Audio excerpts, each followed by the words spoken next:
and gentlemen, welcome back to the most magical podcast on the internet. That is right, a whole new pod. The podcast where we definitely always talk about magic. I am your illustrious host, Lucas Melby. Sir, you over there, introduce yourself and take a card. I'm Jacob Tellijohn. Is this your card? The Ace of Spades? The Ace of Spades. All right, for my next illusion, I will pull from my hat. What is this? Sam Blasey? No, look again. It is Dustin Levac. Wow, the greatest trick a whole new pod ever pulled was making you think Sam Blasey was going to be on this episode. He pulled a trick on us. Sorry to disappoint all the... Well, I don't know if there's multitudes of Sam fans out there, but we have that one YouTube commenter. A Sam super fan. But I don't want Dustin to be treated as he's like the substitute. He's the second stringer. Maybe we just need Dustin on more episodes. Yes. Dustin needs some fans out there. Yes.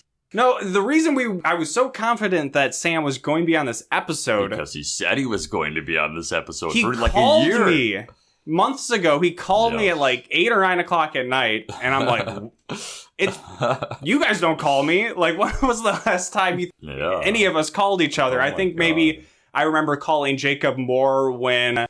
I was very lonely, and Jacob was the only person who could do anything with me because he wasn't working when everybody else was, and I'd go up to his house, and he would be sleeping, and he wouldn't come out, and I'd try calling him, and he would never answer, and that's basically the only time I ever call people. So when I get a call from somebody, I'm like, oh, this is fucking serious. This is an emergency. So I'm thinking, what's going on with Sam? And Sam's just like, hey, what's up? Nothing. What's going on? Oh, I just want to say, now you see it. I'm going to be on that episode. Oh, okay. Yeah, he had just watched it with his wife. Oh. So there's like questions that I would have loved to have asked Sam, like, you're just flipping through Disney Plus and randomly come across Now You See It, and you're like, this is what we're watching tonight, honey. Loves magic. And apparently, I'm very tempted to just be like, this is the Sam dunking episode. Well, what we could do is cold call Sam. No, he's too busy. Okay, he's too busy, he says. This is true, yeah. Yeah, maybe we'll get him on in the future at some point, and he can... Again, this is inside baseball of our friend group, but Sam, he gets like he's got a tight 5 sometimes, he's practiced some bit, he must have had some rant for this movie that he had prepared, was thinking about. Oh, absolutely. And there was a reason. Now he's not going to be able to do it. There was a reason. So, yeah, fuck him. Fuck him. Because fuck him, that's why. That's what we say here. But I'm feeling this is going to be a longer episode. We're just going to get right into it because the room we're in is hot. We are in a hot and humid day in Minnesota, and by the end of this, we're going to be looking like we're trying to get those Glengarry leads or something. We're in a sweatbox working each other right now. So as we just said, Now You See It was the movie we watched today. Not to be confused with the Jesse Eisenberg movie series, Now You See Me. Yes. Which I don't know if that's what Sam thought this movie was at first. And something I discovered just over time doing the episodes, because the show notes I put in like a link to the Wikipedia page of the movie. This is the only Disney Channel movie that does not have a Wikipedia page. Wow. All the other 100 plus, including Ready to Run, they all have Wikipedia pages. Sometimes there's notes being like, this plot synopsis could be a little filled out more. But more often they were like, this is way too detailed of a plot synopsis. You need to cut this down. So they were like super fans of every Disney Channel movie under the sun. That's really weird. Not this movie. Maybe Sam Blasey needs to make this Wikipedia plot synopsis. So I had like very little to go off of learning about this movie, which made it a little exciting. And then the movie started, and then it wasn't so much. So, yeah, let's get into it. But first, Dustin, how are you doing? I'm doing pretty well. Yeah? Fully vaccinated, feeling good. That's right. You Moderna, right? Yep. Moderna gang. Gang. All right. So now you see it. Yeah. Last night I was thinking about this movie, and I couldn't remember, like, the title and... What else was I thinking? I was thinking Now You See Me too, for like, I don't know, for just like... Well, and people, it really should have called Now You Don't instead of Now You See Me Too. The Greatest Showman. I don't know. This movie starts off very dramatically. We are getting some narration in classic Disney Channel fashion, along with some candid shots of the character we'll soon meet named Danny Sinclair. And all of this is talking about how, Danny's so mysterious. So mysterious. We're getting this introduced to us by the character Allie. Played by Allie. She is played by Allison Michalka, who Jacob knew. From Phil of the Future. So that's why she was in this movie, because Phil of the Future was airing around this time. And I think she will show up in, I think it's called Cowbells, which is another DCOM we'll watch later on. I knew her from, I think she's in iZombie. I don't know her from that, but she plays Emma Stone's much hotter friend, I would say, in Easy A. And I'm like, what's her story? So I looked up when I saw that movie recently. I'm like, she's in a Disney Channel movie. How exciting. But she is much younger in this movie than she is now. Just say that for Jacob. Hot. That's what Jacob wants the police to take away. Not as hot. So she's wearing a Harvard sweatshirt, so that means she's really smart. And she's introducing herself and saying, I like solving puzzles, I guess. But Danny Sinclair, he was a hard puzzle for me to crack. But I did. And we will get, it's been a while since we've maybe gotten this, but this is very DCOM framing device of, wow, this crazy situation. How did I get here? I'm going to check back with you constantly and say, it's coincidence. Didn't Stuck in the Suburbs do that, maybe? No, I'm thinking, you're thinking of True Confessions. Possibly, that is kind of suburbia. Yeah. Whatever the case, we were thrown into the action very quickly, where Allie is trying out to be a crew member for a reality like TV a producer show. Almost, No. And it is made clear by me looking up how old she was when she made this movie. She was 16, but also within the movie, they treat her as she is a teenager. They call them teen producers, which I'm pretty sure, especially with the unions that work with television studios and movie productions, like, I don't think you can hire teenagers. I don't think that's going to fly.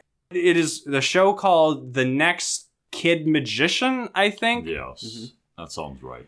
And she's trying out to be one of the people that will go around to try out the potential magicians, and then we'll kind of see how that progresses from there. Yes. But there's a bunch of other people there, and then I think she gets the job because there's a poster. A magic eye poster or something. There's a poster. And like she goes in like way depth of like, it was a poster. She's like, there was like a spider web. So I knew it had to be a website. And then this guy was holding a book that said something which relates to something about, what was that guy's name they mentioned? DeMilo. DeMilo, Venus DeMilo. And in classic DCOM fashion of me being like, that guy doesn't matter. He kind of matters, but also he doesn't matter. And then she goes on the dark web, and a ghost possesses her computer. She finds the website, and that was the entry form to get in. And the host is like, who is named Max. He is played by Frank Langella, who he's familiar from the show The Americans, and he also plays Skeletor in the live-action Masters of the Universe movie. His voice. He's got a very deep, commanding voice, and he's the head magician host of the show. He's like, good job, Allie, but everybody in the crowd just hates her. They hate her. And she's like, well, I don't really make friends very easy. Like, then they cut to that, and it's another narration. Yeah, they do bring that up later on in the movie, so I guess it's hard to make friends. When I'm a fucking when I'm so genius. Smart. When I'm Chaz Anthony. Chaz Michael. We're cutting back to her again as narrator. We get this heavier at the beginning, and then it kind of goes away in the middle, but then comes back very strongly at the end. So Allie is kind of it's very odd where this movie has a lot of time a cameraman with her, and we're getting the point of view of the camera, but then we're also cutting to scenes that aren't from that camera, but it's like the same quality of pictures. So we are getting her, she's kind of man on the street, heading up to all these people. On the street, please? Yes, please. But she is paired up with Paul, who is an adult. Yes. He is not a teen producer. No. And he is played by Spike Spencer, who is not a well-known actor, but he's a well-known voice actor who his biggest role was voicing Shinji Ikari in the original English dub of Neon Genesis Evangelion. Oh, there you go. Which I don't endorse. I don't think he's a very good Shinji. But it's a fact I knew, and we're bringing those out in full force. There's 3 people we've name dropped. Usually we're just like, it's this person from Jacob said they look familiar. I don't know. So who is the first person they come up to, Dustin? Oh, is it the snow cone vendor guy? Yes. And that was the first confusing part, where they have a shot from, like, he's at a snow cone stand, and it's like over his shoulder within the stand. So it's like, is there a camera person in there? How many different camera people are there going to be? And it kind of sounds like there's multiple, but there is always one. The only one in my heart. Cedric, the cinematographer. Yeah.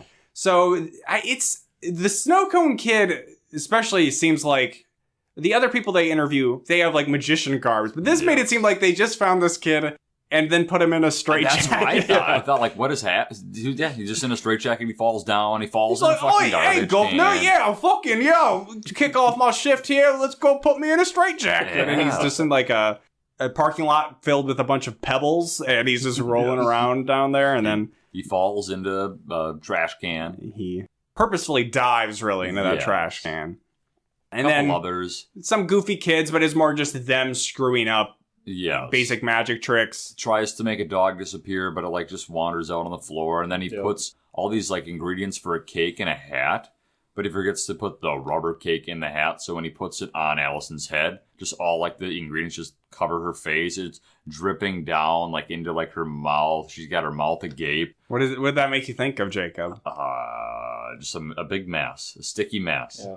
Sticky mess. A sticky mess. That's a line from Paul Blart Mall Cop 2, where they're at a mall cop convention, I guess, and somebody is selling a glue gun, and he says, "This is the big sticky mess." It's a bad movie. A much worse movie than this one. But we're going to get to the real good magician. Yeah. And who's that, Dustin? Danny? Danny boy? Danny Sinclair. Danny. That's a pretty good magician name. Yes. But he is not a very good magician to start, because who wants to see balloon magic? Yes, we walk in. Mm-hmm. Well, we see a bunch of like magic props like all over like his house. Like a cutout head of a Tyrannosaurus T-Rex. There was like a whole Houdini bunch of like, poster. Yeah. Bunch of stuff. But yeah, they walk into his room. He's unaware, supposedly, that they're there, but he's blowing up a giant balloon. Like, it's huge. Mm-hmm. Yes. They tap him on the shoulder, it pops, he freaks out. He has a weird little... No, it is... It Yes, deflates. it deflates. Sorry. And I don't know who his actor is, but I looked it up just to be like, what's the age spread? He is 24. And also, I assume, is still supposed to be playing a teenager. So like I said, she's 16, 24. Don't worry, there's no... There's no DCOM kiss. There's no kiss. On screen, at least. But maybe implied at one point. Maybe a romance. So he says, I'm all ready for this tryout. I'm going to do my best shit. It's balloon magic. So he blows up another balloon, and then he pops it. And... does it again. Nothing. And again. And they're like, well, what's going on? You want to try another trick? He's like, no! Like, he gets really defensive. Like, there's like, actually... no, I can do this! And dramatic music comes up about, like, no, I'm serious about this. And then it's like... He knows that the trick is a dove is supposed to come out of the balloon that he pops. Yeah. And Allie's getting in there like, oh, do you need an assistant? You want to try something else? And it's like, no! This tension, like they're trying to put this tension there. It's like, we know these characters literally just met each other. Yes. But he's so upset. He pops probably 20 balloons. Yeah, we see them all scattered on the floor. They just kind of they just give up, and they're like, "Oh, that was fun." So then they go out to their van, right? And they open up the back of it, and what happens? Some CG doves come out, like just out of nowhere. Like I noticed that too, that they weren't obviously like in there, but then they ended up being real, like at a different angle. They switched to a different angle, and then there's because I was like, what? They can't get real doves, and then yes, there are real doves, but they do it. I was gonna say, then Danny's like watching this all unfold out of his window with just a weird look. And yes, Danny makes the weirdest faces. I don't know. My sense is she's just a bad actor and doesn't know how to make his face look for like reaction shots, or when he's just like not supposed to be doing anything. And the closest thing me and Jacob both picked up on is this looks a lot like Ben Stiller in Zoolander doing the blue steel. So just, pursed lips and then, beady eye looking. And yeah, he's a real goofball. That dove clip, though, they end up looking back at it later on. Mm-hmm. And that's when they kind of first realize, they're like, wow, they just appeared out of nowhere, just like how we saw it. I mean, that is quite a ways into the movie. And there is plenty of stuff that makes them suspect things before that. But we see that clip. That clip is reused. But it's funny that they see him looking out the window and they're like, oh, he looks kind of scared. I'm like, sure, if you say so. That's not what I was getting. So then it seems that the search is over and that each person who was searching gets their own finalist magician. And it seems going to be maybe The Voice or American Idol, where they're the mentor manager of this magician, which doesn't make any sense because they're not magicians themselves. Allison is just some puzzle solver girl. So she's trying to give all these notes to Danny, and Danny's just a dick the whole time. He is. He's not very nice. They are heading to the Magic Mansion. He's like that throughout the movie, though, too. This kind of dickish vibe. No, he sucks. Throughout the whole movie. He's a real Sam Blazing, if you know what I mean. What is their mode of transportation to get to this magical mansion? Anyone here for a trolley? Sure. Anyone here for a trolley? Is that a well-known thing about trolleys? That's from Harry Potter. Remember when she's pushing around the trolley of candy? Oh. Sorry. Does she say a trolley? I'll take the lot, says Harry. Oh, give me those damn frogs. You want to talk about somebody else who sucks, Harry Give me Potter. those damn frogs. But yes, it is good to bring up that I feel that there is some definite, at least, aesthetics or atmosphere that they're trying to draw from Harry Potter. Oh, Maybe it's not quite a train, but hey, trolley's kind of like a train. Yeah, I know, right? They're going to a castle-looking place, too. Yeah, it's maybe not Hogwarts, but they have an owl. It's something. There's an owl. There's a Hedwig.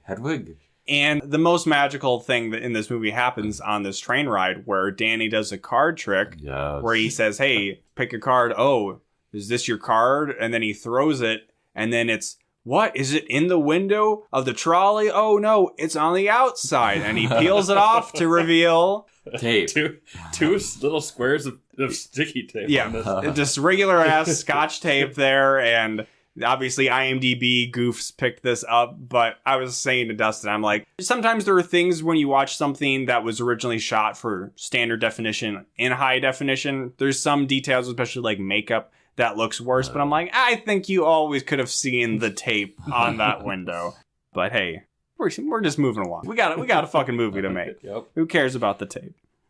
They arrive at this magical house, and Frank Langella explains the rules of the competition, and by that I mean he's like, hey, we're doing a competition. There's really no rules except for when the challenges start, there's sometimes rules. Yeah, it's you can only use these certain props for the thing or whatever. So then everybody gets their own room and they get their own key. But Danny doesn't have a key when they all check their pockets. He's like, yeah, he does an Oprah thing, except instead of checking your seats, it's check your pockets. Oh my God, a key, but I don't have a key. Here you go, Danny. And then he just pops up in his hand. It's like when your grandpa pulls a quarter behind your ear or something. It was amazing. And then Allie's just all up on Danny. She's trying to get into his room, saying, "Hey, we're gonna hash out really the deets of your show." And then Danny's like, "Back off!" Yes, he's really pissed again. But then he eventually shuts the door. He's like, she's like, "What are you doing? I've got stuff to do," which we all took to mean business to take care of. Yeah, we know what that means. He was gonna go to town. He shuts the door. He does this weird little smirk smile thing, and then he opens back up the door to yell at her again. Yeah, or he's just like, weird. Hey, there's going to be some stuff about me I just can't ever tell you, but I guess I'll try to work with you. Whatever. So he's got some mysterious secret to hide. This is the one time in the movie that the fourth wall is broken, but it's not really because Cedric is recording, right? But he looks into the camera. Only time I ever noticed anybody talk directly into the camera. Magic. Yeah. There are a few times in this movie where somebody just exclaims, magic. And it reminded me I watched the live action Cats recently. Oh no. Also not a good movie. Oh no. But Idris Elba's character McCavity, he kind of magics people's away at some points, and sometimes he just goes like meow, or he'll say his name McCavity, but then there's one time at least where he goes magic and makes somebody disappear. So it's about the same level of quality as Now You See It. So then we get, as Jacob kind of mentioned a second ago, basically chopped magicians. Yeah. Where they have a set of 5 props or something, and I gotta come up with a trick. A fish tank, a basketball, a broom, a blanket. And a rope. And a rope. There's some more drama with Danny and Allison not getting along, and Danny's just like sitting there not coming up with his trick. Yeah. And then we're like, just let me think. Let me think. And then we're finally getting the actual like parts of the television show shot. Yes. So Frank Langella's doing his whole hosting thing, saying, we get like this whole like his head spinning, like like an intro of a show too, right? This is the first time. And he's saying 100 have tried, now only 3 have survived, and I'm thinking we could have had 100 magicians, and now we only get 3, and one of them's Danny. He's killed 97 people. Lame. We got robbed. we needed more of Snow Cone Kid. Yes. I just, in my notes here, to say Danny sucks. the 2 other people do their tricks. The one girl, there's a girl contestant who does like the ball like around her waist. Like, and, it's levitating sort of, but levitating. You can see like the rod that's holding it up and stuff. But and she still gets a 7 out of 10. Everybody what did claps. The other kid do? Oh, no. That hasn't happened yet. Yes, but Danny, he's still not saying what he's going to do. And then Allison's like, hey, I'm not laughing. And then Danny goes, neither am I. I'm serious, magician guy. So Danny, he puts all of his props into He just like lays it down and puts the blanket over it. And he's like, I'm going to make this all disappear. Want to see a magic trick? Want to see a magic trick? But so then he... removes the blanket, and it's like a tetherball thing. Yep, it's the broom with the rope attachment and the basketball. Swinging around.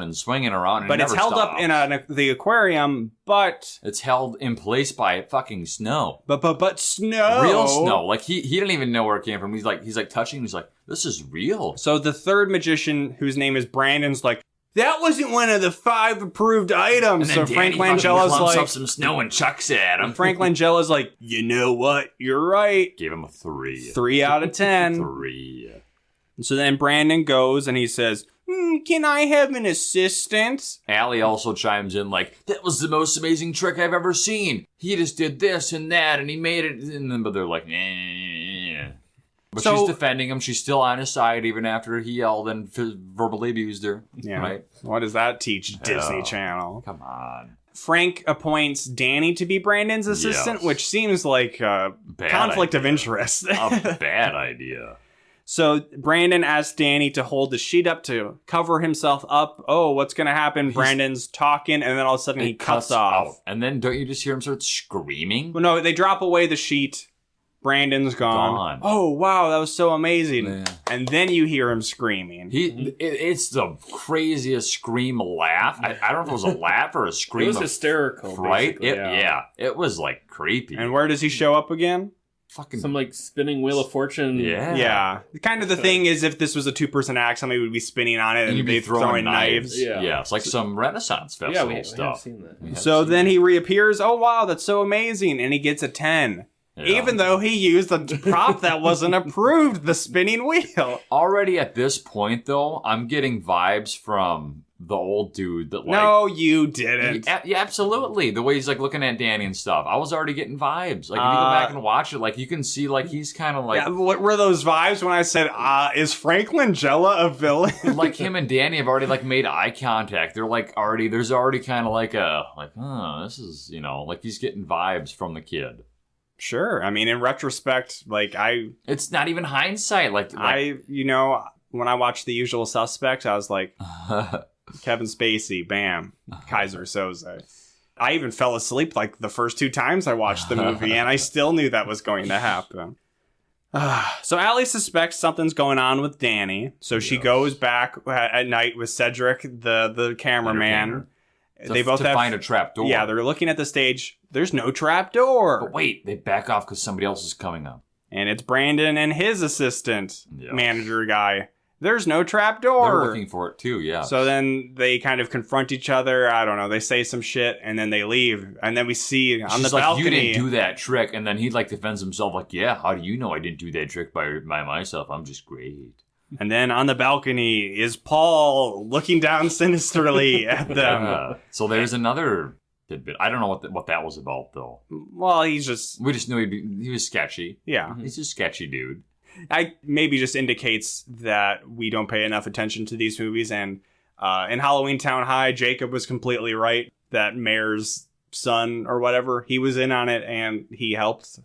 He put the knife in the pumpkin. Yes, that happened. He put the knife in the pumpkin. That happened. Oh, did you go back and listen to that? Yeah. So, sometimes I'm wrong, but I was kind of like, I hope this is never referenced again, and it doesn't matter at all. Thank you for giving me credit. But there's kind of something like that in this movie that we'll be getting to shortly. So then the next challenge is everybody gets a wand of a famous magician. Yes. And they're like, oh, Danny, you get Harry Houdini. Brandon, you get Chris Angel Mindfreak. And you get David Blaine. One of the names, Harry Blackstone, I was familiar with him, but the other one I didn't know. So then the idea is that they are going to do the signature trick of this magician. Yes. Which is a cool idea. I thought that was pretty cool. Yeah. So then Danny goes to the CG library that is housed within this mansion that seems to just grow bigger and bigger constantly. It's huge. Allie sees him in the library and he's like, oh, cool, you're studying up on Harry Houdini. And he's like, nah, I'm looking up the secrets of the fucking Magic Mansion. Everybody knows this place is full of secret hidden doors. Find the rooms. And I'm like, this has not been established at all that this place has secrets. But Danny... They find a map, don't they? He has a map. I don't know if that was in the library or he just had it. And he's like, I can't figure out. They're fucking hiding shit. But then Allie, the puzzle solver, of course. Finds books. The books all have... on the table. Or no, she sees an emblem on the spine of one book that... Yeah, one or two books. So she says, we must have to pick all of these. So then they gather up a bunch of books and... The spines all have parts of a picture that creates two snakes serpents. With... A symbol in the middle. Yeah. But the symbol in the middle is the important part. Well, so are the snakes that they're like, I think all on the snakes and the book is on this map. So he says, okay, we got to go there. Marks the spot. So then it kind of turns into a found footage horror movie. It is. It's like a national treasure. Where they get Cedric, the cameraman, to come along with them. And you'd think like, this is clearly, what is the map in Harry Potter again? The Marauders map? Yeah, it's like, this is what they're going for. Yeah. But then they're just like in like a dirty industrial stairwell. So there's like nothing magical about it. There's like get to bats flying around even. Yeah, there were bats. But they get to like a cryptic kind of area. Yeah, they find this...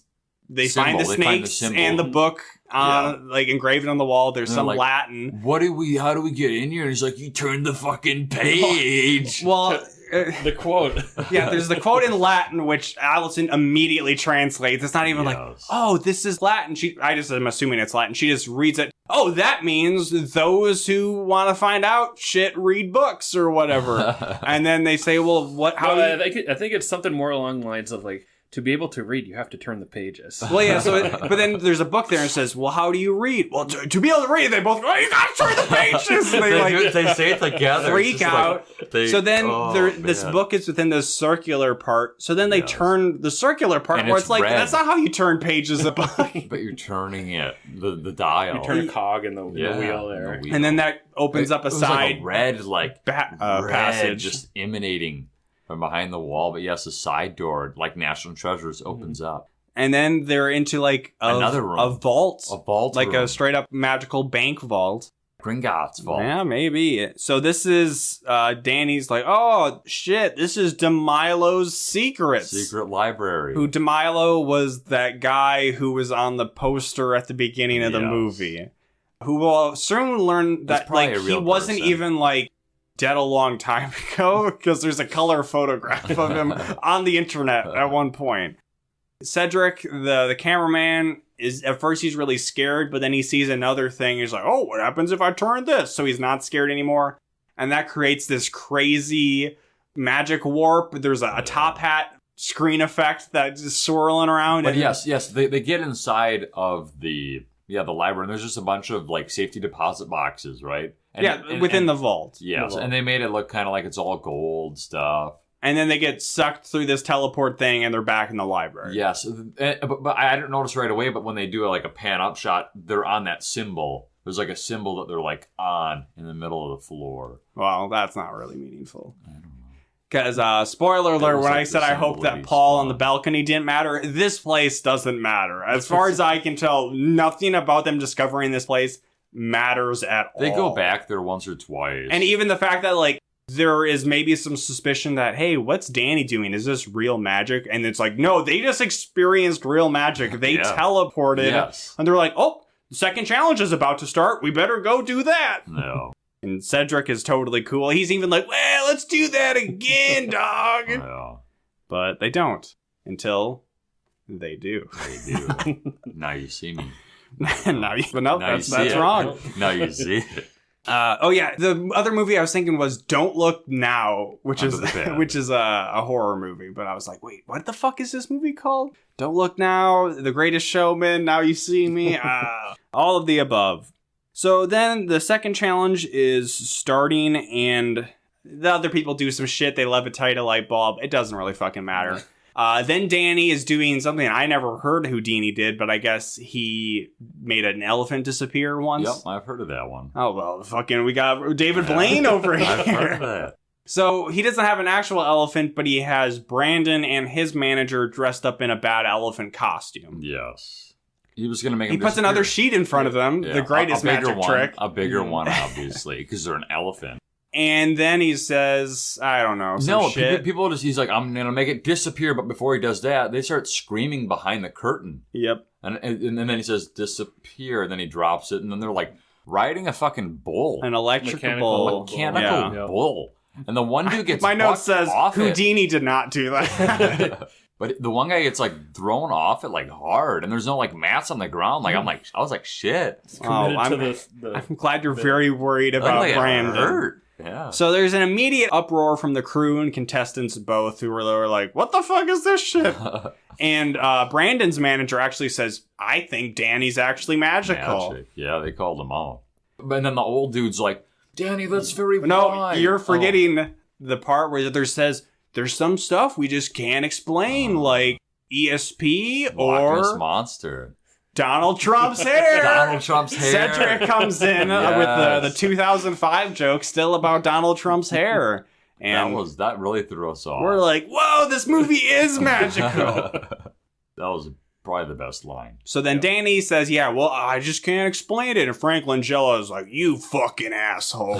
You're a fucking liar, like so many people before you. All the magicians try to claim that they have this. You piece of shit. You goddamn son of a bitch. Yeah. So he is the president of the World Skeptics Society. Yes. Which is made up of 4 people. Yeah. 2 old men, some Madame Museau. Yeah, like a fortune teller looking lady and 2 old guys, one wearing like a bucket hat that looks like Bill Murray or something. So they eventually assemble to ask him questions, but it almost kind of comes off like that they actually believe in magic, because the fortune teller... Mm-hmm. Yeah, well, if she's the fortune teller, she definitely is a fraud. So... Which Houdini debunked, right? That's what she said. So that was kind of the interesting parallel with this. Like Houdini was a skeptic, and then also I was thinking probably some of this was inspired by the James Randi, or the Great Randi, who was a stage magician who also did lots of like debunking of not just psychics, but also like spirit healers and stuff like that. So Danny is losing his shit in the lead up before they meet and look over him, and he's like, you know what? I'm a freak. I've always been a freak. Oh, man. I like saw a skateboard in a window. I'm like, tight, man. I wish I had that. And then I was riding it down the street. There was a bully. He was picking on me. So what did I do? I hung him up in a tree. Told him to get lost. Yeah. So he got lost in a tree. Yeah. Hung out by his belt. I just picture the kid hanging like he's hung. Yep, with the neck. Yeah. Dead corpse. And I said... Go swim in the lake. And then he was in Lake Erie, and he was a small leprechaun man. Scary stuff, Danny. Yeah. And so he's saying, like, hey, I don't know how this happens. I, like, get some weird crossover thoughts, and then I just can't control what's going to happen. And he's worried that he'll either be nothing will happen and they'll think he's a fake, or something will happen and then the government will capture him and do experiments on him. It's a lose-lose. So they finally start to question Danny, and he's sitting in a chair, and they're like, all right, do your shit. And then he starts to levitate. But what's-his-name pushes him down, and he's like, why are you messing up my flight path, bro? And he says, haha, this chair was made by a Scandinavian man, and there's a switch here that puts up this bar to make you float. It's all fucking fake. So he sits in it, and yep, that's exactly what happens. He shows... Unless he's levitating. Oh. Yeah, well, we'll get into that in a little bit. Are you saying that there could be a connection between the two? There could be a connection. Do you believe in magic? That song happens. Did we mention that? It happens earlier, but then it's also the credits song. Yeah. So then Danny storms off. He thinks that Frank Langella has set him up, that I was actually levitating, but like he just put that chair there. Make me look like a fake or whatever, which I was like, that seems like a crazy jump, but it's actually not. No. And then, of course, we gotta get towards the 2/3 mark of the movie. Allie and Danny, they blow up at each other. Earlier, when they solved the book puzzle, he's like, wow, Allie, you're really smart, so they're kind of warming up to each other, but here, they're no longer friends, and I hate you. Because reasons. He's always mad at her. Allie is pissed at Danny, and this is really confusing because it's kind of like she thinks magic is real because she's like, oh, he was faking. She was talking about like the doves. Well, that was probably just a trick anyways. Well, like he's a magician. They watched it should be fake. Like, why is she operating down there to the sense that like, he lied to me. Magic is real. Fuck him. When did they watch that video? Right here. Okay. So this is when they notice, like, oh, we'll see his parents putting it in the vehicle, right? Yeah. Like, we'll see his parents putting... Like, no, but the window was locked or the doors were all locked. And we, for a second, were like, well, Paul's going to open it. It's like, oh, shit, Paul's doing magic now. But no. They open up the back and... Like I mentioned at the very start of the video, like the birds just appear out of nowhere. They make like, good on why the effects were so bad. Yeah. They just materialized out of thin air. Yeah. Magic is real. So then Cedric and Allie split up to try to find Danny. And Allie comes across Danny talking to Frank Langella in this big spacious room. Yeah. And she's got like a grate she's looking through, and she busts out a camcorder to record them. They pull a page from Buffy the Vampire Slayer where Frank Langella says, to every generation or two, or I don't fucking know, there's like a couple people with real magic, I guess. And I'm one of them, and you're one of them. Isn't that tight, Danny? And Danny's like, yeah, that is pretty fucking tight. I'm going to mentor you. And I'm going to give you this special ring that, helps you keep safe. You can control your... powers. So it's this really dumb, gaudy looking giant redstone ring. And all this, like I said, all this is just being recorded. It's all being, there's proof of all this happening. And the point of the whole game show, reality show, was to find the magic person. The real magician in this generation of kids or whatever. Yeah. So then there's 2 mini suits of armor on the table. Oh, God. And they have a magic fight where each of them is controlling one of the suits of armor. Chess. I think they're trying to like show that it's like magical, so it's herky-jerky movements for them, but in like a horrible slow-mo way, when it could have just been normal speed and it would have still been goofy looking, but it would have looked a lot better than how it is. Yeah. And then one of them has like a ball and chain mace, and it almost kills Frank Langella, and Danny's like, oh, sorry, man. It's all good. We'll learn to harness your powers with the ring. But as we'll find out right here, before he put the ring on, he didn't really have any control over his powers. And the ring is actually not supposed to help him control his powers. It's to... get it sucked away from him. That he can't use his powers. Yes. But he doesn't know that. So then, was he actually controlling the night, or was Frank Langella controlling both of the knights to make him think he was using them, and then also that he like fake tried to kill himself or something. There's like layers operating here. Yeah. And with that, I was like, wait, so when he did the skeptic levitate thing, I was like, wait, did Frank Langella just put the chair there in the hopes that he was levitating? But I think then Frank Langella put the chair there and then also used his magic powers to levitate him. Yes. So, I also believe that, to do it to both of them. Yeah. But he was able to use the chair as like to keep the secrets. As many Disney Channel movies are, it's the perfect movie. Yeah. Everything checks out. Yes. Except for that bank vault thing. That does not matter. I want to go back to Gringotts. They go back there, but I don't remember what they're... They go back there as like a different set they can go to. Instead of the bad looking library, they can go to the cooler. I liked it. I wish they would have like found tricks of whatever his name was. So after he gives him this ring, he says, and I want you to just go and have a nice nappy nap. Go to sleep. Have a weird comment. Have the best sleep of your life. Best sleep of your life. So I'm thinking, if he goes to sleep, then he's going to lose all his powers. He's going to kill him. No, that doesn't actually happen because then Danny leaves. Allison's still recording. In walks that goddamn Paul. Paul walks in, then Frank everything. It sounded like it was great. Yeah, and then Frank Langella gives the worst like villain explanation. So why does this non-magic guy know the plan? He's like Frank Langella's Igor. He's just like his assistant, his familiar or whatever. Which is really dumb. Like, what does Paul get out of this? But also, he should know the plan. So then Frank Langella's like, yes, he'll put on the ring, and then by tomorrow night, it's not actually to hold his powers, it's to give them to me, the evil person. So what is Frank's like I did to DeMilo all those years ago. So like, is he trying to acquire wealth, power? I mean, like, is he trying to become the He does say, Donald Danny Trump? would be more powerful than me. Yes. I don't fucking know. But yes, it's one of those things where, like, why would he be saying this out loud if not for Allison to catch it on camera or just catch it in person? So it's all recorded. Mm-hmm. So then Allie tries to tell Danny, but he's like, shit, man, I finally got friends. Check out this tight-ass ring. Yeah. This is so fucking cool. And while they're talking, we just see, like, Paul in the background hovering sinisterly around them.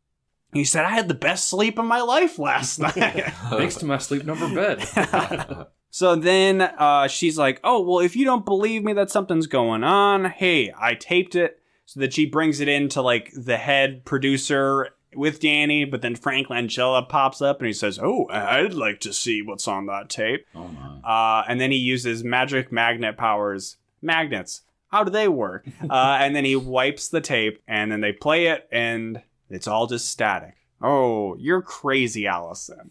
And that's kind of what everybody does is they're like, I think you are overworked as a teen producer. We have been too hard on you. How about you just fucking leave? Get out of here. Yeah. I don't know if she's like forced out, but then it's kind of like Danny's really mad at her. So then she leaves and it's all dramatic. And she has a tearful ride on the trolley. Sad. And I think this is maybe where we get another narrator cut in where she says, but then I realized it was a fucking puzzle and I was going to solve that shit because that's me, the puzzle girl.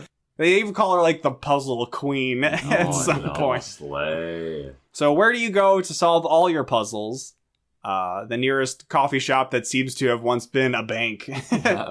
And she has a laptop. They got Wi-Fi there, which is pretty sick for 2005 coffee shops. Yeah. And she's on some magic website where she sees a colored digital picture of DeMilo, this magician that Frank Langella apparently stole powers from, sitting in a coffin. See, like he couldn't be really old, otherwise that would just mean Frank's, but we also saw a picture of when he said, I stole DeMilo's powers. They panned up to a painting of DeMilo. Looking goofy as hell. Yeah. Oh, sometimes paintings. So it's like, why would... He was old enough that he decided to get a painting done of him? Would that mean Frank would be just like hundreds of years old then otherwise then? I don't know. But also, I mean, they could easily just hand wave that as he has magic powers. Maybe we didn't make it clear, or we just didn't say it at all, but Danny cannot remove the ring. No, he can't. It's stuck. Frank Langella also says that, well, Danny won't be able to remove it, but by the time he realizes that'll be too late. But hopefully nobody else takes it off. That would maybe not be good. Nobody else. So she sees, DeMilo, he had this ring. I put it all together. But how can I get back into the Magic Mansion where they seemingly don't really have any security at all?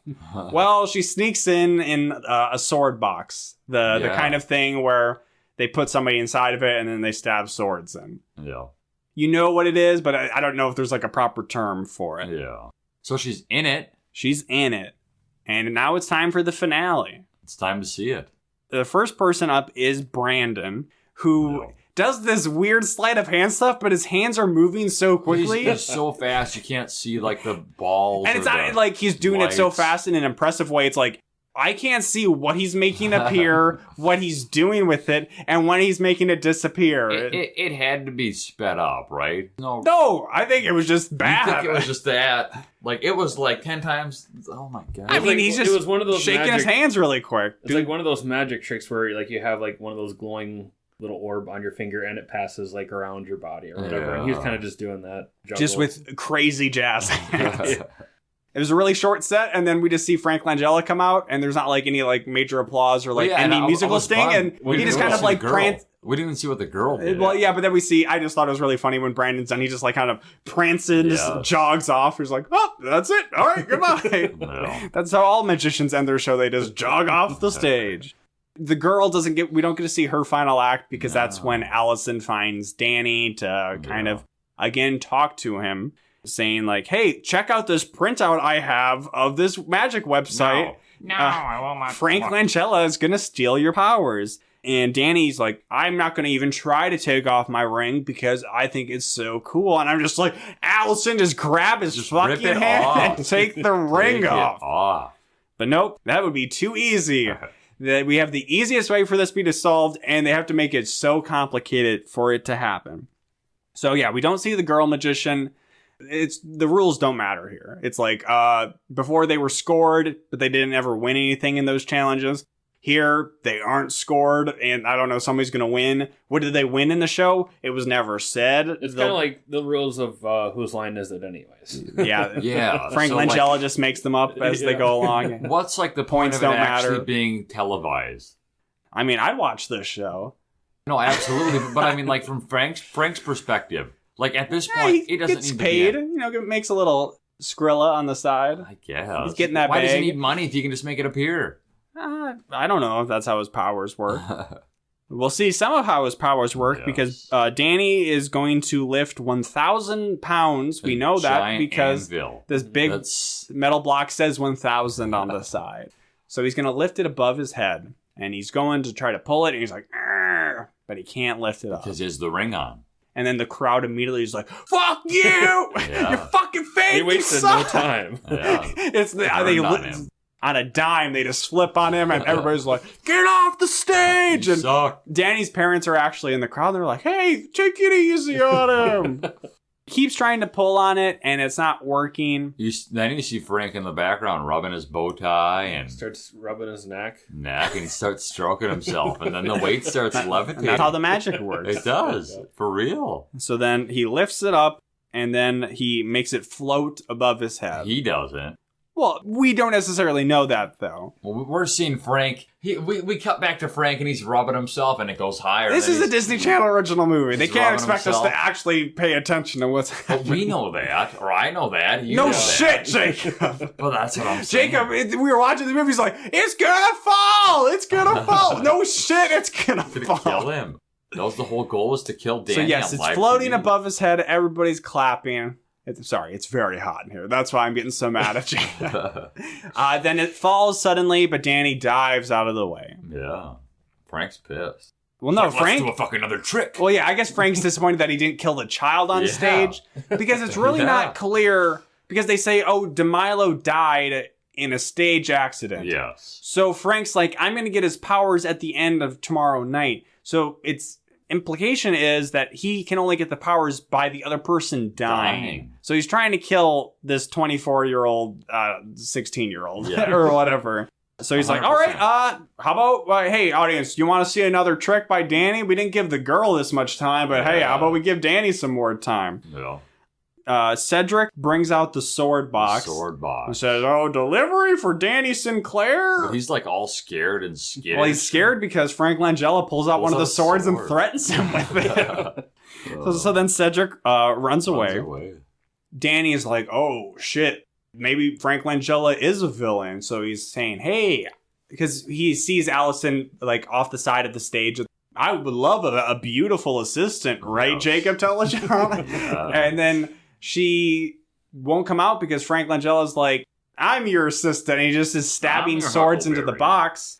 And then Allison is inside the box. And we don't even get to see, like, her, like, maybe... So we see cut inside to her, and I think maybe we're supposed to think, like, oh, wow, I was suddenly transported in here, so I'm shocked. But it kind of just comes off as, like, she's shocked that swords are being stabbed inside. She also has different clothes on than earlier, so I guess Frank Langella working lots of magic on her. So then Danny's hearing her scream at one point, so he runs over, opens the sword box, and then she's not in there. She's gone. Where is she? Well, he closes it, and then something else happens, and then he goes back in and he opens it, and she's in there. And then the audience loves it. They're eating it up.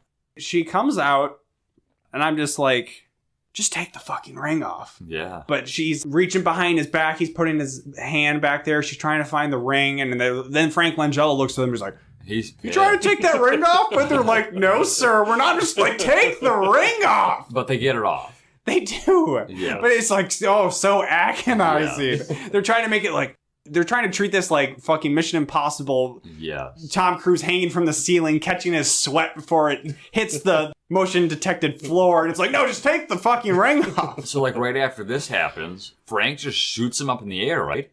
Like, yes. Yeah, so makes him levitate. Yeah. There's a magic battle between them. Yes. He's levitating in the air, and I'm going to let you guys take this away. What happens here at the end? And spinning. And spinning? And then what? I've solved the puzzle. You've got to use the ring against Frank Langella. Yes. So he fucking dives. No, he looks through the ring as like a target, like a projectile missile, and he like puts pigeon it on dives. Yeah. He fucking pigeon dives into Frank. Yep, and lands it on his finger. I don't think he did. No, he did. No, he did. did. See it go on. Oh, I didn't see that. But then he's fucking dust. He fucking poofs. And then Danny appears out of the poof. He walks out of the cloud. And the crowd loves it. They love it. He's dead, right? He's gone. He's donezo. No, he's not actually. Because they say something. This is also 3 minutes to the end of the movie. Yep. A lot happens right here. So I didn't realize he put it on his finger because it felt like they were doing they were trying to pull like fucking Fellowship of the Ring, like ring point of view. Mm-hmm. Except he's diving down like he's on a broomstick in Harry Potter being like, I'm getting you, Frank. It goes on the finger. He disappears. I thought he just like went into his like stomach and then, but it doesn't even make sense why putting the finger in on his finger would do anything, because then it's actually the idea is that he disappeared. It's using his own magic. Max did. Frank Langella. Oh, gotcha. Because so this wraps up very quick. The crowd all claps. They love Danny. They say that somebody took the ring off his finger, though, right? Oh, true, maybe. They do say that. So then it is immediately hard cut to her in her bedroom in the Harvard sweater saying, so that was it. That's it. I don't know where Danny is. Cue floating ass food. Well, yeah, so she gives some... He's still around here sometimes. She gives some wrap up where she's saying, oh, Max must have gotten backstage. Somebody took his ring off, and now he's out preparing something, and Danny, he's going somewhere to train up. It's a secret, though. And then there's this very conspicuous giant bowl of popcorn behind her that starts to float, and she says, well, maybe I know where he is. And then it's the same magic transition, including the spinning top hat that when they got teleported out of the bank vault. And then she's just like, where am I? And she's in a field. Danny appears out of nowhere with a fucking way too big top hat on, takes it off and goes, magic. Nice. And then it cuts to the credit, and the still shot is him blowing up the big balloon. And then they play Do You Believe in Magic for like the least magical part of the movie, which was just like, he's got big lungs to blow up that big balloon. We went back, and it was like 2 minutes between from the fight and the end. From the time of him poofing away to the end, including the credits, because the credits were included in the runtime. Yeah. There was 3 minutes like 30 left. seconds. It was like a minute. 30 seconds. So yeah, it was one of those amazing, very quick Disney wrap-ups. Like, shit, we got to say where so much seconds. happens, and then the top hat, and I howled, I screeched when I saw that top hat, because he looked like a dump ass Ebenezer Scrooge, and he took it off, and his hair was all sweaty and messed up, and I was like, no, keep that back on. It's a disaster. What a movie. Not a bad movie. Yeah. It wasn't great. We were entertained. We weren't bored. It has Jacob's magic. Magic. It was I have my magic very on. magical. Real Before I magic. knew, like, going in, I eventually, before we watched it, I learned, because they say it in the description, like, his magic's real. But I was like, well, is this going to be magical enough for Jacob if it's just stage magic? Yes. I don't know. It was magical. Had the real magic. Definitely a big glaring thing, and while it was happening, because they could have cut out 10 minutes, and it wouldn't have been 90 minutes, it would have been 80 minutes. I would have loved that. But all of the secret fucking chamber shit, none of that mattered. Didn't lead to anything. At all. I thought they would find his tricks and use the tricks for me. Or he should have just had a note where he's like, he gave me this great ring. Or like found his body laying in state in this room. No, maybe not in that. the safety deposit Yes. box. But it's like this idea that this place has a bunch of secret rooms, but it's like, nope, we don't see any of them. It's just the one. It was just one of those things where it's like just one thing too many in this movie. Where it's like we get the reality show competition aspect. We get the real magic. We get the evil guy with also the real magic. Yeah. And then there's a magic fight. And then there's Cedric, the cameraman. There's just a lot in here. Danny sucks. He's a dick. And I don't like him at all. Never really liked him throughout the movie. And he's never really... I think stage magic is cool. So if they just had it be Yeah. more about like that, yeah, I would think I would have enjoyed it more. But like, it's obviously Disney. having the magic be real is classic. Especially Disney coming Channel. after Halloween Town High. Dustin, how did you feel overall? You've been on good movies that we've done, so I don't know how this ranks for you. I still think I like Eddie's $1 Million Cook-Off more than this. I mean, that's in my top 3 as of now, so it's a good one. For the ones that I've been on, it probably goes Eddie's $1 Million Cook-Off, Luck of the Irish, this one, and Alley Cats. I feel like you've like completely swapped. Where I think before you were saying Alley Cats was your favorite. I know, but then I've seen more. I've come to realize. I know. I look at my list when I'm like slotting in a new movie, and I'm like, do I really dislike this one as much? Or like I forget some stuff, and I think actually instead of forgetting stuff and looking back at ones more fondly, it's like I think they're all terrible. Then I'm like, do I really like You Wish that much? And I'm like, and then I remember that Vanessa Carlton's 1,000 Miles is in that song. Or in that movie, and I'm like, all right, that's a good movie. I think we're going to, an ongoing segment that we brought up in the last episode, we'll keep it going we talked about how could Marnie have stopped 9/11 from happening? We can look at the main character of this movie. Could Danny Sinclair have stopped 9/11 from happening? I think he probably could have. Oh, absolutely. He would have made it disappear. So tune in next time for Buffalo Dreams. Will the main character of that be able to stop 9/11? I don't know. But if you want to write in and give us your heavy-duty beliefs about whether Danny Sinclair could have saved the Twin Towers, you can write us at awholenewpod@gmail.com.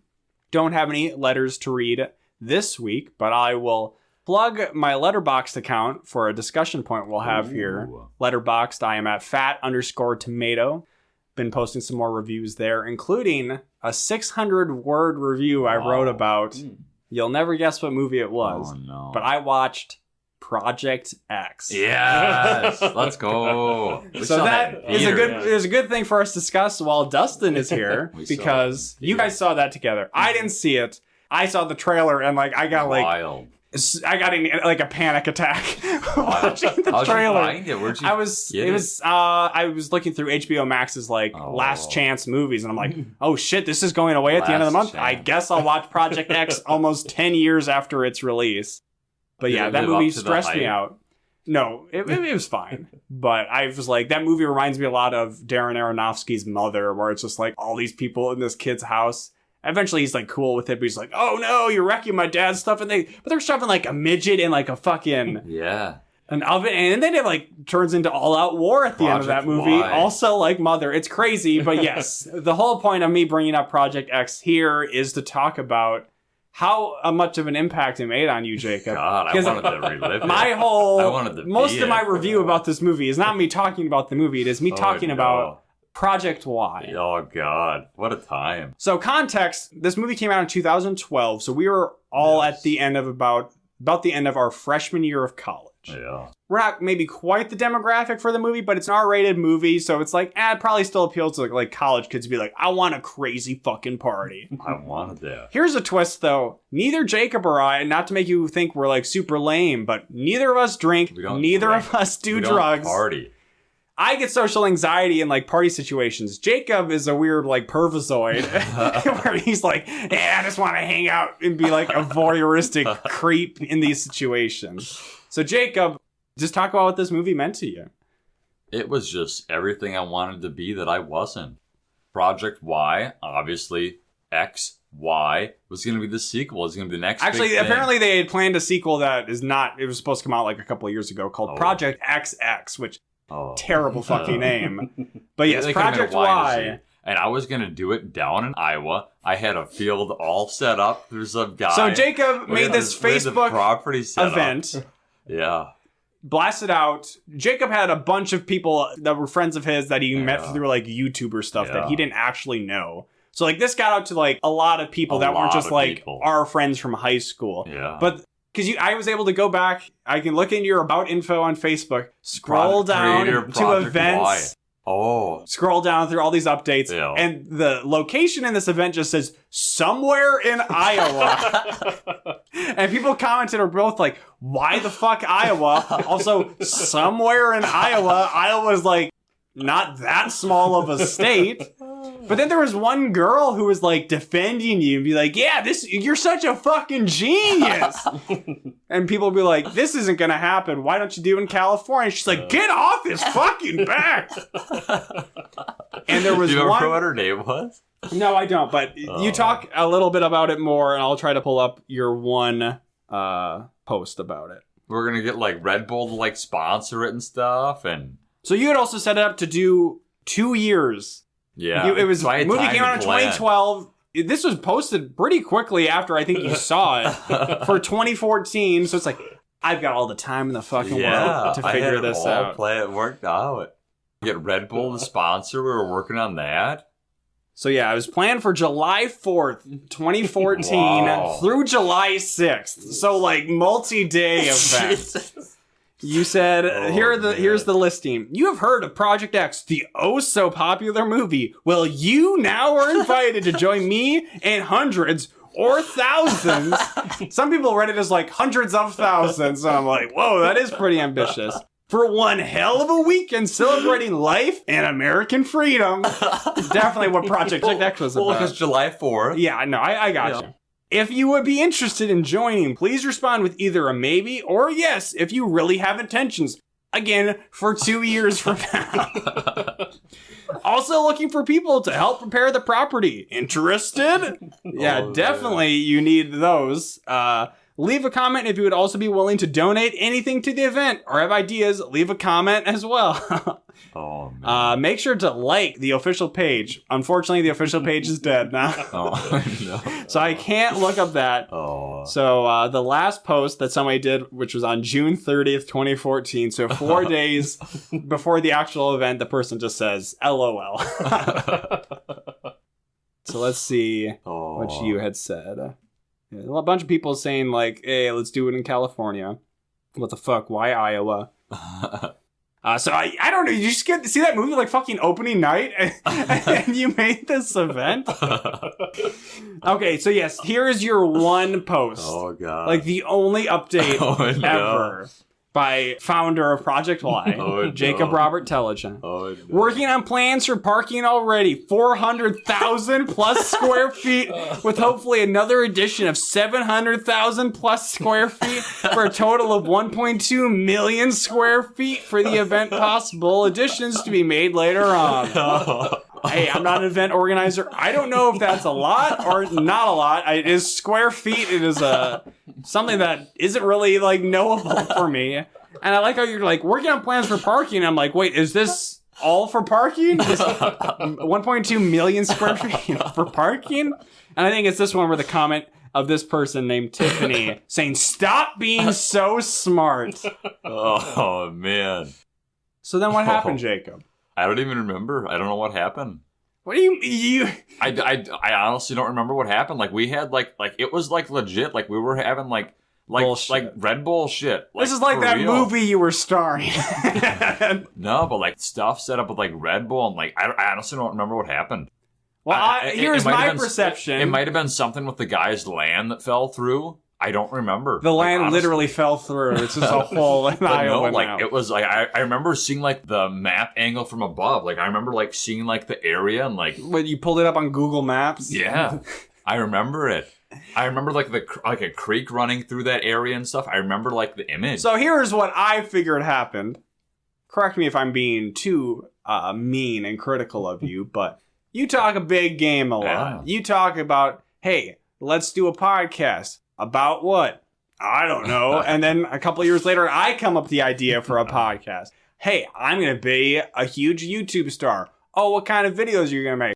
I'm going to make daily school vlogs. Yes. Oh, what did you actually make? You in your basement just stealing clips from the news. News, baby. And clickbaiting the hell out of people. Hell yeah. So I just feel like it just became too much. It was too much from the start, probably. Yeah. And you're like, well, I'll just forget about it, and nobody will remember.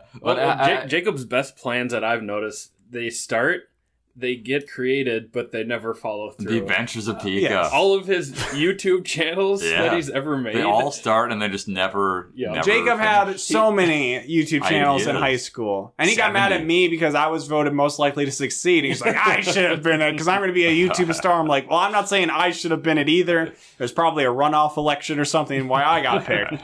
But Jacob had... Let's try to list them off. We got Hellraiser 69. There's like 70. Well, start with the original, Jerker 19. Jerker 19, no. Hellraiser 69, Daily School Vlogs. The original SDC, The Not Annoying Orange, The Adventures of Pika. There was one Beanie where Baby. You were... Don't forget, always up to date. Always up to date.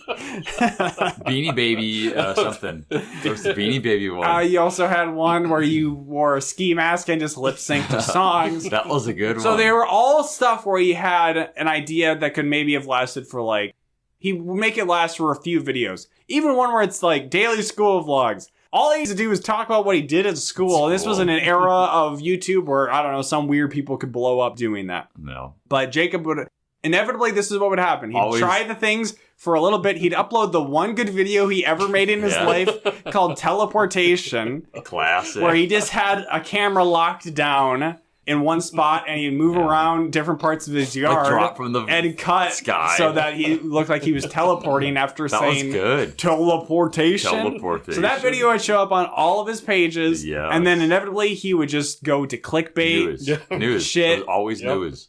And this was during like the real like Wild West days of YouTube where people could get away with. This was the days of like you could see people what they tagged in videos, and it would just be like a wall of text people being like tits, ass, pussy, fuck, 69 girls, lesbians kissing, bullshit. And Jacob would do that too. No, but and Jacob would have like the picture from the news as the thumbnail, and then it would just be him always in his basement, poorly lit, being like, "Hey, fucking Gabby Giffords got shot today." But the thing is they worked. Like they got hundreds of thousands and millions of views. But then they did. People kind of like some of our videos maybe where they see, oh, Halloween Town High. Wait, this is in the movie. 1 second watch time. That would happen for Jacob, except they would at least take the time to be like, dislike this shit. Wouldn't you wear like a Sting mask sometimes?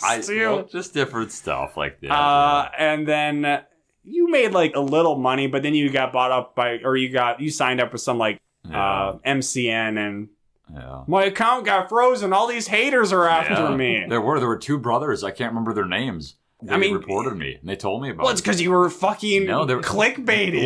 Well, they did the same thing and they were just jealous that I was like getting more views and stuff. Jacob, you're not going to get any sympathy, I think, from anyone. I'm just telling you what happened. I remember it. So we started the episode by saying fuck Sam Blazing, but really fuck Jacob Tellijohn. Fuck me, Jerry. Fuck me. We already plugged the email, awholenewpod@gmail.com, but 130 subs. Hit up that YouTube. We got more than 130 230 subs. 200. Jeez, you're underselling us. Subs.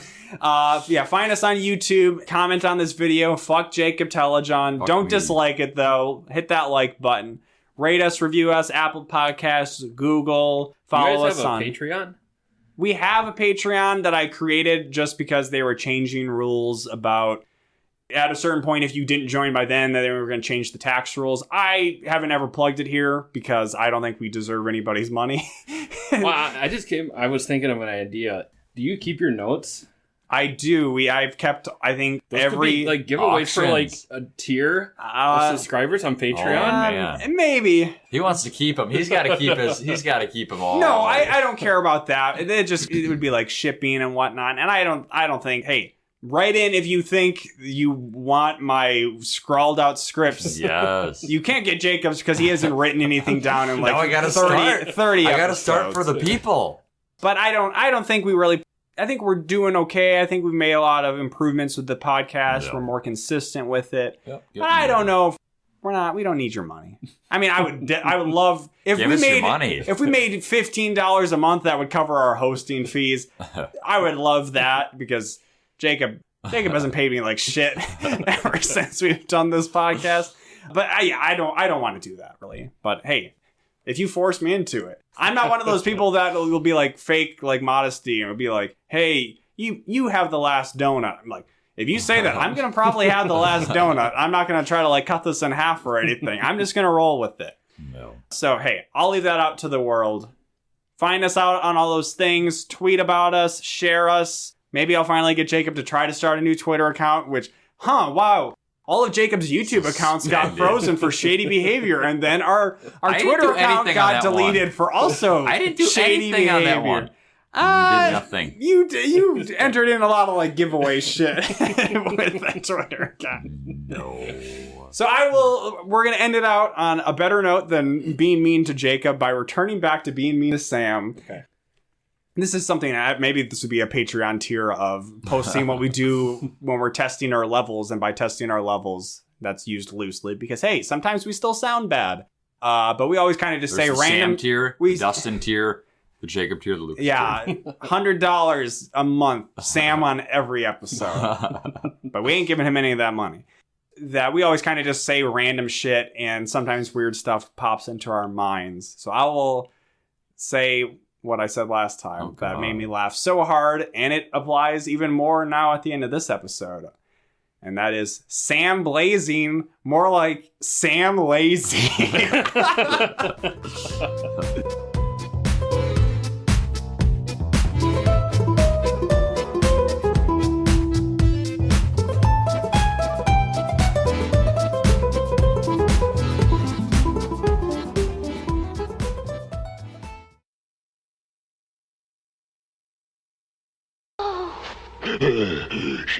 She's fainted?